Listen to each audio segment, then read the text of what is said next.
tous et bienvenue dans votre journal. Il est 12h45, nous sommes le dimanche 20 octobre. Voici les titres de l'actualité. Des villes aux couleurs vives, aux formes simplifiées. Nous vous ferons découvrir des affiches de tourisme réalisées par un artiste façon art déco. Il s'inspire d'œuvres du siècle passé.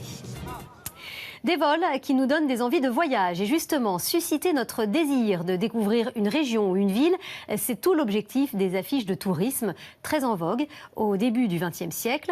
Un artiste d'aujourd'hui s'en inspire. Regardez, c'est avec Charlotte Dardelin, Nils Brunelli et Olivier Levasseur.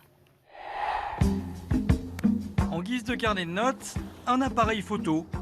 C'est d'abord avec lui qu'Éric repère ses cibles. Alors, la première des choses, c'est d'identifier les éléments les plus importants du dessin, du futur dessin. Ce jour-là, Antibes, ses remparts, ses toits colorés qu'ensuite il couche sur le papier. Au crayon, donc je vais faire des croquis pour positionner les différents éléments sur mon futur tableau. La suite se passe à l'atelier, ses œuvres prennent vie devant son ordinateur. La photo sert de base, Éric l'adapte avec deux principes, beaucoup de couleurs et une simplification extrême.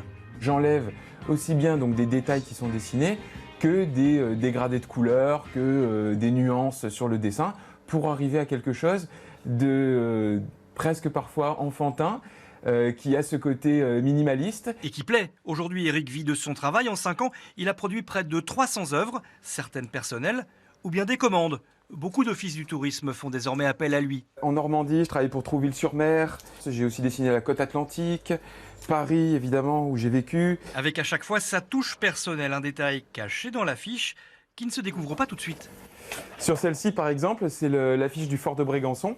Et donc, c'est la République. Et pour symboliser la République, j'ai caché Marianne, que vous pouvez retrouver donc, ici, dans ce sens-là.